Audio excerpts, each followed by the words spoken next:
Ito nga pala ang naganap na basic life support training kanina sa San Jacinto National High School Covered Court, kung saan tinuruan kami ng mga teachers and ng teaching personnel ng basic life support, kung paano mag-CPR, paano yung mga tamang babandage at lalagay sa spine board.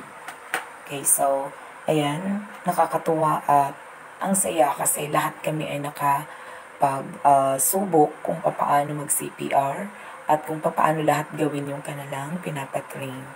Okay, so ayan na nga yung sa CPR ay ilalagay na yung injured, yung patient sa spine board bago i-travel papunta sa hospital. Okay, so ang saya ng naging activity, marami kaming natutunan at nakakatuwa.